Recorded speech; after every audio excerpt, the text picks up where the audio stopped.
Good afternoon. I'm Landon with Mermaid Press. Today, I'm going to talk about military surplus gear. We all got some, okay? I have quite a few sets here I want to show off, but I was listening to Wired Tight and God's Plaid EPA talk on Instagram not that long ago, and I have a lot of military surplus. I've upgraded gear since buying a lot of this stuff, but I do have one new project here that I am going to show.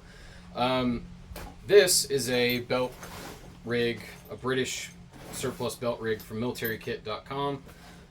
Same kind of stuff they use. This is the officer's kit, so it's got the big pouch up front. It can hold 6 mags, and these 3 pockets back here can hold canteens, an entire MRE, maybe even 2 MREs. So this thing's pretty useful. It doesn't have a buckle or anything, and it's a suspender. You can wear a backpack with it, a short backpack. And I'm still working with this. This is going to be fun, just playing with an idea for this one. But this isn't why I'm here. This is expensive. $150, maybe more.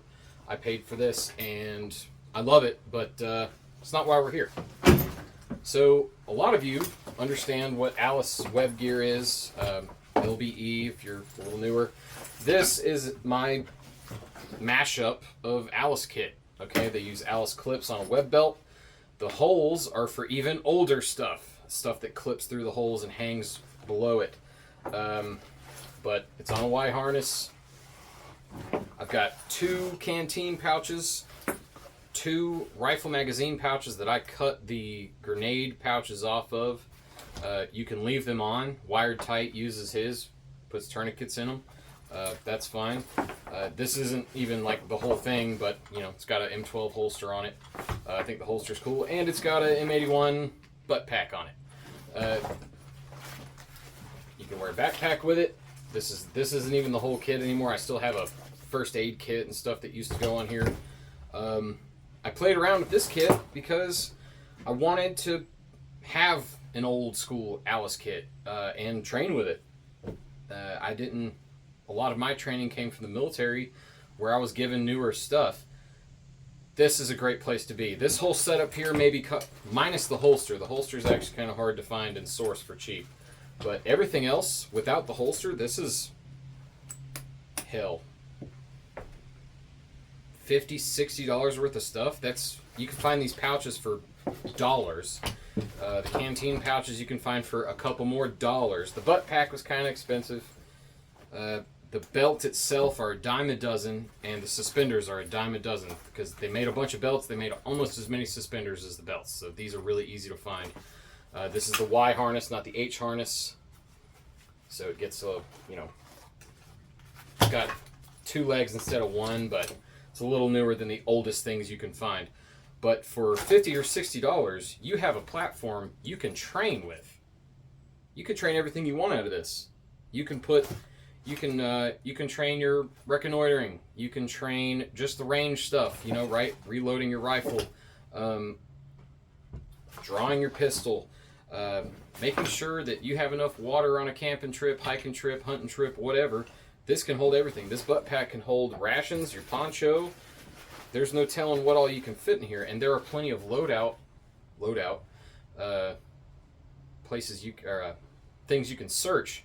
Where if you want to mimic a certain level of kit, you can Google what is in their kit. One piece of history I am just obsessed with in the last couple of years is Vietnam and the MAC-V SOG guys. This is more or less the stuff they wore. The cheapest stuff you can buy is the stuff they wore back then. And the good thing about military surplus is it's proven. These pouches are proven. They work. They won't fail you. Right? And if you take a little bit of extra time and learn how to tie your Alice clips where they don't come off, tape up your stuff to where it doesn't come loose and doesn't shred, make sure you tape your Y harness buckles so they stay on your belt, tidy everything up, and then train with it.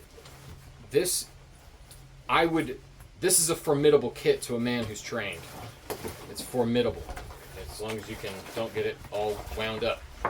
But this kit, I feel like, especially against people who just don't train, somebody who's comfortable in this is going to fare better in a conflict.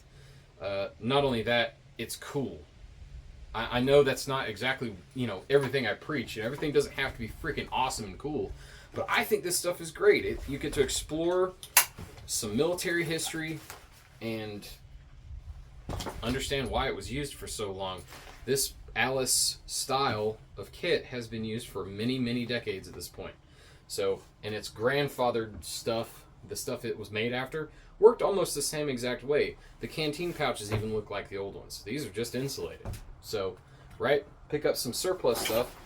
A couple places I've learned outside of the normal finding a surplus place, which if you go near a military base, I don't care which one, Google a surplus joint, because that's where you can get stuff like this for $10, $12, $8. It might have a name tag you got to rip off, but it's worn in. It doesn't cost anything, and when you break it, you go back and get more, or you buy 5 of them in one trip. Okay, this stuff is great. It still works. This is actual surplus things. This isn't Rothko. Okay, but the older Alice stuff, it's not as modular. You can get it to work with newer things, the Alice clips, and there are adapters and all kinds of things you can get to make things work. I find the wackier the pouches I want to put together, the more I have to sew, tape, paint, you name it. So what if we just shoot forward a couple decades and still shoot for surplus? Well, this is kind of what you get.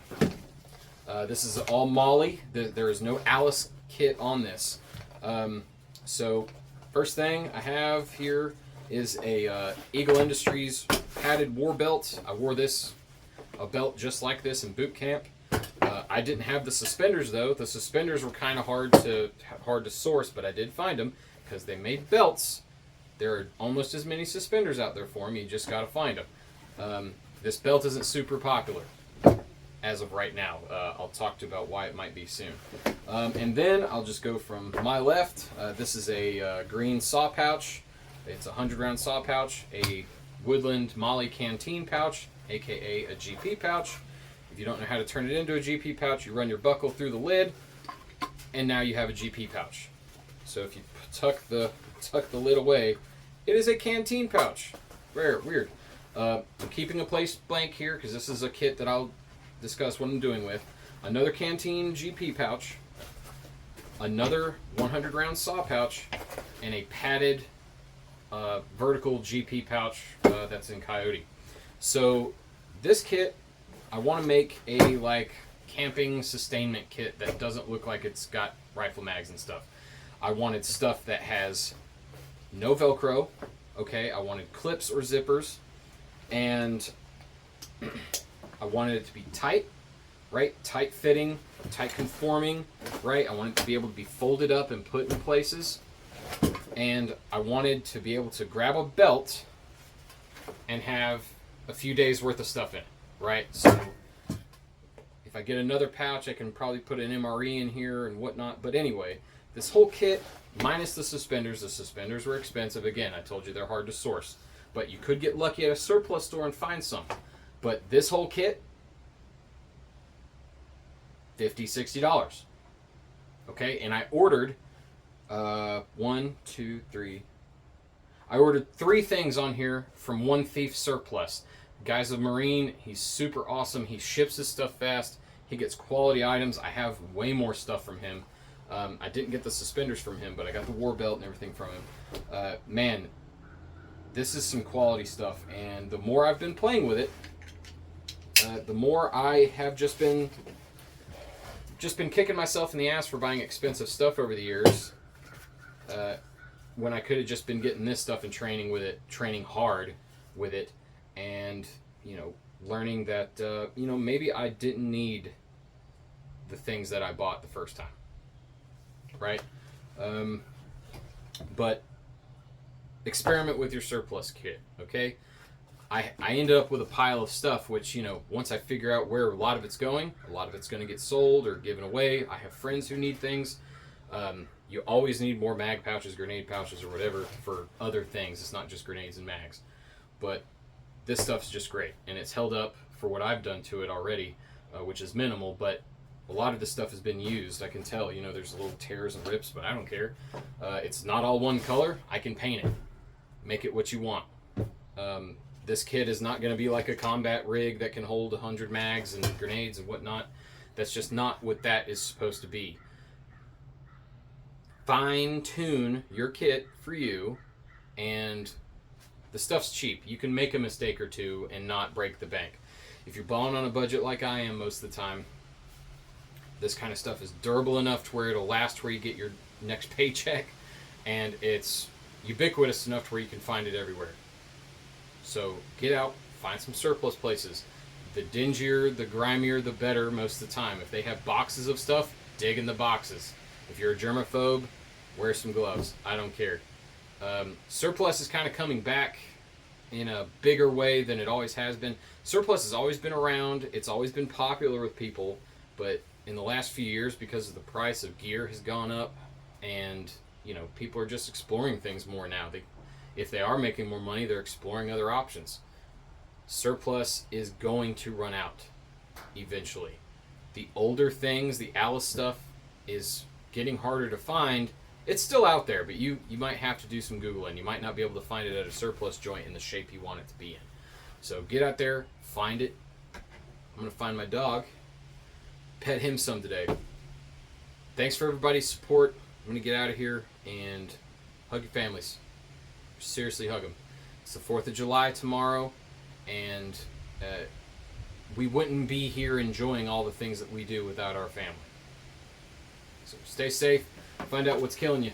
Kick its ass.